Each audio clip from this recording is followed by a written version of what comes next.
Oi gente, eu sou a Duda e hoje nós vamos conversar sobre o Mistério Cita Ford de Agatha Christie. Este vídeo faz parte do nosso projeto Lendo Agatha Christie. Estamos lendo os livros de Agatha Christie em ordem cronológica. Já estamos fazendo isso há 13 meses, 1 ano e 1 mês. E o livro da vez é o Mistério Cita Ford, que foi publicado em 1931. E eu preciso admitir que o Mistério Cita Ford é o tipo de sinopse que eu adoro nos livros de Agatha Christie. Ele se passa todo numa nevasca, numa cidadezinha pequena, um pequeno vilarejo ali na Inglaterra.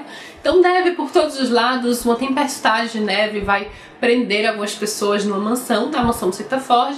E para passar um tempo, as pessoas que estão na mansão e nos chalés próximo à mansão, todos se reúnem para um chá. E eles resolvem fazer uma brincadeira, aquelas brincadeiras meio de espírito, sabe? Sentados numa mesa. E nessa brincadeira, a mesa acaba contando que o Major Trevelyan, isso mesmo, o Major Trevelyan, que é o dono de Cita Ford, mas alugou a mansão para uma mulher que está lá no momento e se encontra atualmente num vilarejo um pouquinho mais afastado. Cita Ford vai ficar mais isolado lá em cima, então tipo descendo uns 10 km a esse vilarejozinho. Então, o Major se encontra numa das casinhas deste vilarejo enquanto alugou a sua mansão. E essa brincadeira vai contar que o Major está morto, que ele foi assassinado. Só que o Major está vivinho da Silva, até onde todos sabem ali. E daí um de seus amigos fica preocupado, resolve ir enfrentar a nevasca para ir até a casa do Major para saber se o Major está bem, né? Só por desencargo de consciência. Quando ele chega lá na cidade, ele encontra o Major assassinado, claramente assassinado. Levou uma pancada muito forte na cabeça, na nuca, alguém o matou. E aí está instalado o mistério. O que aconteceu? Quem matou o Major? Esse evento sobrenatural foi verdadeiro? Ninguém ali acreditava, era mais como uma brincadeira, mas parece ter sido verdadeiro. Então fica todo esse clima de mistério, a cidade fechada por conta dessa nevasca. E claro, a Agatha vai apresentando várias pessoas que poderiam ter matado o Major Trevelyan, que teriam motivos e talvez oportunidade para matá-lo. E aí alguns álibis são formados e a pessoa fica na dúvida sobre o que de fato aconteceu. Uma coisa bem peculiar deste livro é a protagonista. Ele apresenta essa garota, que é a Emily, e ela é a noiva da pessoa que acaba sendo acusada pelo assassinato. Ele é acusado logo no início do livro, tá, gente? Então não é nem um spoiler.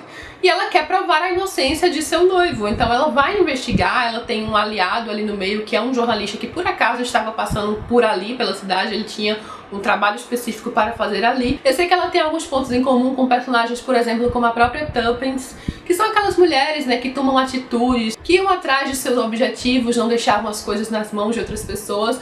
E lembrando que isso ali era da década de 20 e 30, ainda existia muito machismo. Se ainda existe hoje em dia, que dirá naquela época. Então eu gosto muito de algumas personagens que a Agatha criava nesse sentido, porque ela colocava sempre mulheres muito fortes. E essa é uma das características dessa personagem, além do seu enorme carisma. Então eu gostei de acompanhar a personagem nas suas investigações, eu gostei da forma como ela sempre conseguia tirar algo das pessoas, assim, ela meio que manipulava um pouco as pessoas ao seu redor, porque ela precisava investigar e descobrir o que estava acontecendo. E mais uma vez a Agatha sabe como jogar vários mistérios, porque além do mistério do capitão, do Major, ele é o Capitão Trevelyan e eu tô chamando ele de Major? Gente, é o Capitão Trevelyan, eu tô confundindo, é porque tem um Major amigo dele que se chama Major Barnaby, mas é Capitão Trevelyan. Então, além do mistério da morte do Capitão, existe um mistério ao redor dessas inquilinas que estão agora em Cita Ford, que alugaram uma mansão no meio do nada, no meio de uma nevasca, e todos se questionam o que elas estão fazendo ali, poucos sabem sobre ela, e alguns personagens aqui e ali que a gente não sabe muito bem o que estão fazendo ali no meio, ou quem são.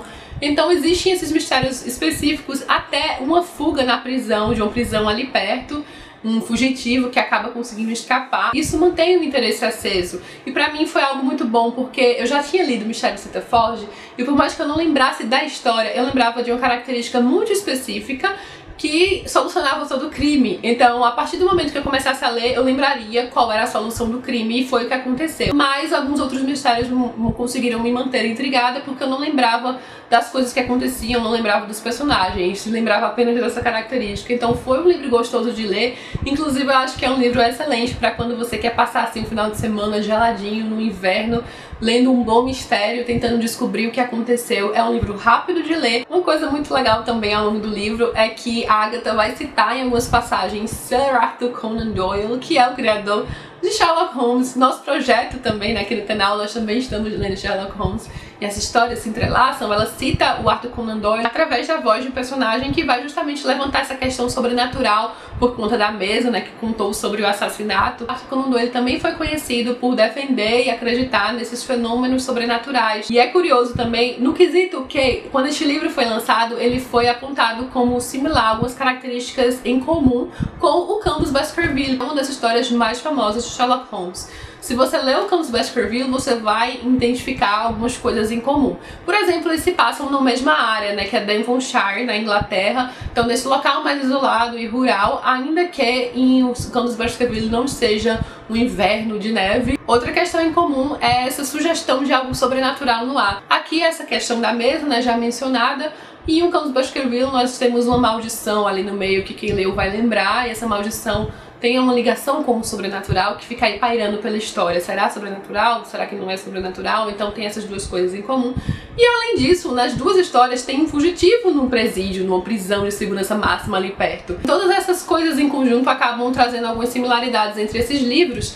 Além do mais, nessa aqui, ela menciona o Arthur Conan Doyle. Pode sugerir que talvez ela tenha colocado essas coincidências propositalmente, quem sabe. As histórias são bem diferentes, de uma forma geral. Talvez até quem lê as duas não veja assim de cara essas coisas. Vou abrir aquela parte de spoilers pra quem lê o livro, pra eu fazer um breve comentário. Mas se você não leu, vou deixar aqui o momento exato. Vou tentar também colocar no box de informações o momento em que você pode pular e se ver livre de spoilers pra gente terminar o vídeo juntos. Eu não lembrava absolutamente nada da história. A única coisa que eu lembrava é que a solução deste crime estava justamente no fato de alguém ter saído da mansão e esquiado até a casa do morto. A partir do momento que alguém saísse da mansão Sitaford e fosse em direção até a Hazel Moor, eu saberia que aquela pessoa teria cometido o crime. E daí, quando isso aconteceu, eu lembrei de tudo, né? Porque a gente percebe que a Agatha de fato dá algumas dicas ao longo da história. Essa questão que logo no início ela fala através da voz do Evans, que trabalhava na casa do capitão, que ele usava, né, o nome dele, o endereço dele para mandar respostas para concursos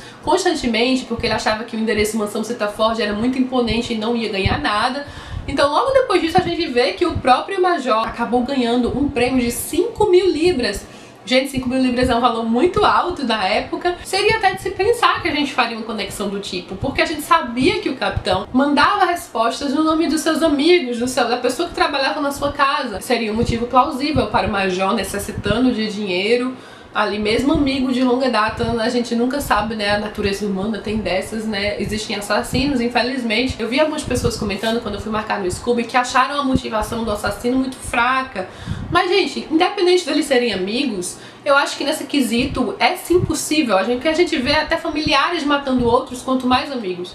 E é como uma das personagens pontua, né? O capitão era melhor em tudo do que o major. Algumas pessoas podem criar um ressentimento nesse aspecto, especialmente se elas estão quebradas sem dinheiro e o outro é podre de rico. Pra mim é uma motivação bem plausível e eu acho interessante que ela tenha colocado isso logo no começo do livro. Ela nos passou essa informação e logo depois a gente vê o jornalista chegando na cidade pra entregar esse prêmio. Gostei muito de acompanhar, assim, de forma geral, a resolução do caso. Eu adorei a personagem da Emily, eu também não quis enfatizar tanto a Emily no começo do vídeo, porque de uma forma ou de outra ela é uma suspeita também, né, por mais que seja um personagem carismático. Em Agatha Christie nós também temos personagens carismáticos que na verdade eram os assassinos. E é isso, eu acho que eu vou parar os spoilers agora, até pra dizer uma coisa que eu esqueci de comentar no início do vídeo.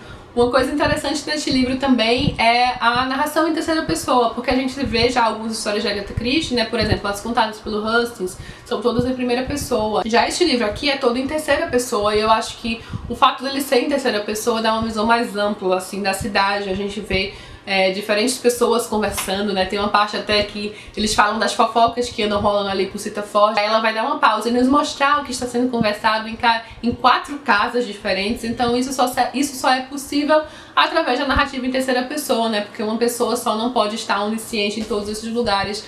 Então eu acho que a Agatha acabou descobrindo isso, como a narrativa em terceira pessoa é forte nesse sentido. Muitos livros dela vão adotar essa narrativa em terceira pessoa aí nos próximos anos. Nossa próxima leitura no projeto será A Casa do Penhasco. Eu gosto muito desse livro, eu tenho uma história com esse livro, mas eu deixo pra contar a história depois no vídeo dele. E eu lembro da solução deste caso aqui, então será um livro que eu vou ali manter meus olhos atentos para encontrar as pistas que a Agatha deixou, porque a primeira vez que eu li eu não sabia, obviamente, então agora eu sei exatamente o que procurar. Estou bem empolgada para fazer a leitura. Nós teremos aqui o Hercule Poirot e o Hastings novamente juntos. E eu adoro esse clima de Casa do Penhasco também. Isso foi uma das coisas que me chamou a atenção quando eu comecei a ler este livro com 11 anos de idade, mais ou menos. Eu era muito nova. E o vídeo fica marcado para o dia 27 de julho, que é a última quinta-feira do mês. Então, no dia 27, nós conversaremos aqui no canal sobre a Casa do Penhasco. Convido a todos, mais uma vez, a fazer essa leitura conosco para que nós possamos discutir nossas impressões sobre o livro no vídeo.